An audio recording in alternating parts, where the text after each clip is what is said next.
Hello. If you find this helpful, please comment, share, and subscribe. That way we can bring you more content like this.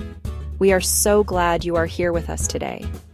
This is a space for the hard work of building a life and the beautiful work of building a life. This is a space for telling the truth. We hope you feel seen here. We hope you feel a little less alone. Your story matters to us. How do we change a story that others already told for us? How do we move from the name Other Woman to the name Bonus Mom? This change is not quick. It is not a trick. It is careful work. It is work of heart. It asks us to see ourselves in a new way. It asks us to make new choices. It asks us to keep going when it is hard. It is a quiet revolution that starts inside you. Then it slowly, surely, begins to change the world around you. It's about claiming your place in a family you're helping to build. It's about refusing to live in the shadows of someone else's story. You are not a footnote in another person's history. You are a co-author of a new chapter, one that can be filled with grace, patience, a whole lot of love. It is brave to step into a family already in progress. It requires a unique kind of strength. So let's talk about how to do that, not in a magical 10-minute flash, but in 10-minute increments of courage, day after day. We will talk about the hard parts. We will name the pain. We will name the hope. We will look at the small, concrete steps you can take today. This is not about perfection. It's about becoming whole, right where you are. You have everything you need to begin. First, know this. The word other can feel like a cut. It tells you that you are outside. It tells you that you do not belong. That hurt is real. It is not in your head. It comes from stories people tell about love, about families, and who is right or wrong. These stories are old. They are loud. They can make you feel shame. They can make you hide. They can make you believe that your love is less valid, your presence a problem to be solved rather than a gift to be received. This label is a heavy coat to wear. It is handed to you by society, by whispers, sometimes even by the silence in a room when you walk in. It carries the weight of judgment and simplifies a complex human story into a single, painful word. When you carry that word around, it can color everything. It can make you second-guess your own kindness. It can make you apologize for taking up space, for having needs, for simply being there. This is a lonely and exhausting way to live. This feeling of being other is not your fault. It is a symptom of a culture that often prefers easy villains and heroes to the messy, complicated truth of human hearts. Families are born in all kinds of ways. Love shows up in unexpected seasons. The world is full of blended families, broken families, beautifully rebuilt families. Your story is part of that beautiful, messy truth. The pain you feel from that label is a sign that your heart knows you are more than that simple, cutting word. But you are not powerless under the weight of that word. The pain is real, but it does not have to be your permanent address. Recognizing where the hurt comes from is the first step towards setting it down. You can see the label for what it is, a story told by people who do not know the fullness of your life or the depth of your heart. You can decide that you will not let an external label define your internal reality. You can choose to start telling a different story. You have a choice. You can listen to the old voices, the ones that whisper other. Or you can choose a new name, a new way of seeing yourself. Bonus Mom is a name some people use now. It is not perfect, no word is. But it has a kind heart. It says you add something to family life. It says you are a gift, an unexpected blessing. This new name can help you see your work, your love, your role with fresh, hopeful eyes. It can help you show up with love, without shame. How do you begin this change? It starts small. It starts inside. It starts with how you talk to yourself in the quiet moments of the day. The words you use in your own mind matter more than any others. If you call yourself other, the new girlfriend, the problem, you will feel small, you will act small. Your inner voice is the author of your life. It is time to give that author a new script to read from. Try this today, just for today. Say one kind sentence to yourself each morning when you look in the mirror. Say, I am here. I give love. I belong. Say it slowly. Let the words land. Say it even if it feels odd or untrue at first. Your feelings will eventually follow your words. Small, consistent words can change a day. Over time, these small words build a new foundation, a new truth that you can stand on. They become your anchor. This is not about pretending the hard parts do not exist. It is about holding the hard parts and the hopeful parts at the same time. You can say, "This is difficult, and I am a loving person who is capable of handling difficult things." You are renaming yourself not as someone who erases the past, but as someone who is brave enough to build a future. You are choosing to define yourself by your capacity to love, not by the circumstances of how your family was formed. Next, let's talk about boundaries. This word can sound harsh, but it is one of the kindest things you can do for yourself and your new family. Boundaries are not walls you build to keep people out. They are maps. They show everyone, including yourself, where you stand, and what you need to feel safe and respected. They show others how to love you well. Setting clear boundaries is an act of profound self-respect, and it teaches others how to respect you too. Start by getting quiet and asking yourself what you truly need. Do you need your partner to check in with you before making plans that involve the kids? Do you need a certain amount of alone time in your own home? Do you need to be the one who decides your level of involvement in school activities? Your needs are valid. Write them down. Say them out loud to yourself. Get comfortable with them before you ever speak them to another person. When you are ready, say what you need in a calm, clear way. Tell your partner what you need to feel like a respected partner, not just a helper. Tell the children the simple, fair rules for the home you share.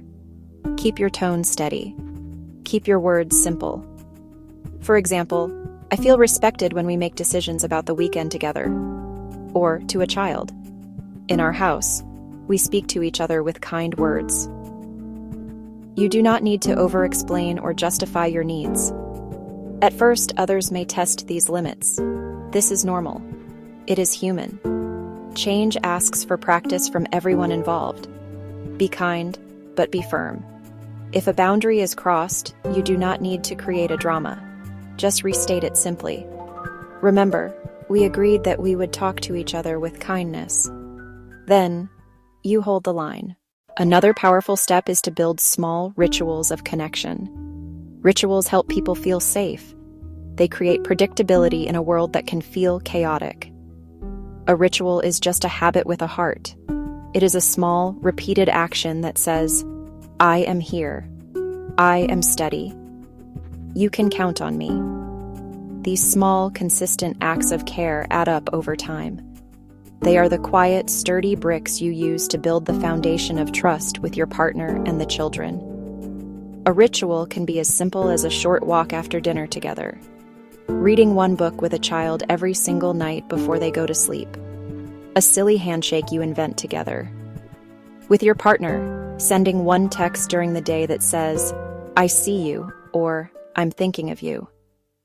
These actions do not need to be grand gestures. Their power, smallness, repetition, unwavering presence. Children especially learn through patterns. They do not build trust based on one big, fun day at the amusement park. They build trust based on 1,000 small moments of you showing up. They notice if you are the one who always gets them a glass of water after a bad dream. They notice if you always ask about their day and truly listen to the answer. Do not push for connection. Let your steady, quiet care be an invitation that they can accept in their own time. Celebrate the small wins in your heart. Did a child ask you for help with their homework for the first time? Did your partner thank you for handling a tough situation with grace?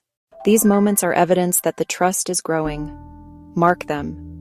Say to yourself, that was a connection. I helped build that. These small victories are the fuel that will keep you going. They are the proof that your slow, patient work is changing your family's story, one tiny moment at a time. Now, let's talk about you and your partner. This relationship is the bedrock of the family you are building together. It needs its own special care.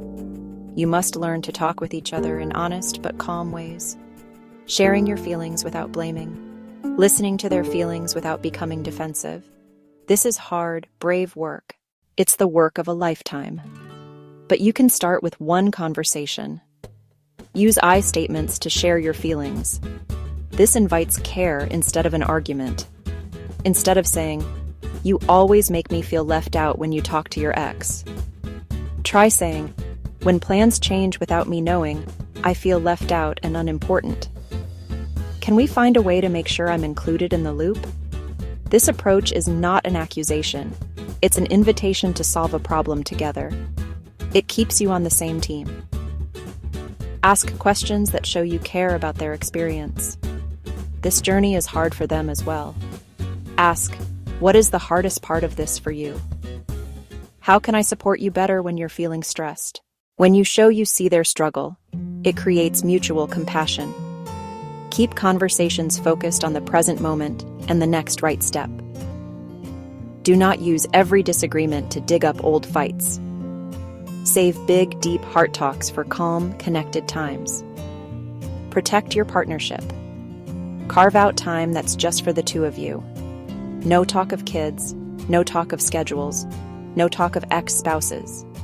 Go on dates. Take a walk. Sit on the couch and just be together. Remember why you chose each other. Your love is the sun the rest of the family orbits around. Keep that sun bright and warm so it provides light and warmth for everyone, especially on cloudy days. It is so important to remember this. You are not only a step in someone else's story. You have your own beautiful, wild, and precious life. You must tend to your own garden. Keep your friendships. Keep your hobbies. Do work that you love. Take a class that sparks your curiosity. Your strength as a bonus mom comes directly from your wholeness as a person. When you feel full and strong in your own right, you can be loving to others without losing yourself in the process. Your life will teach others how to treat you. If you show the world that you value your time, your energy, your passions, others will learn to value them too. If you only live for them, you teach them to take you for granted. Nurturing your own life is not selfish, it is essential. It ensures you have a deep well of energy, joy, resilience to draw from. You cannot pour from an empty cup. Find a space to process your own grief and frustration.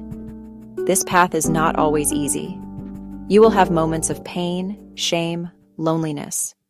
Find a trusted friend, a wise counselor, or a support group. Pain kept inside can curdle into resentment or a quiet, cold distance. Speaking it out loud helps the hurt to shrink. It helps you see clear steps forward. Be gentle with yourself and ask for help when you need it. Choose who you share your family's details with. You do not owe everyone your story.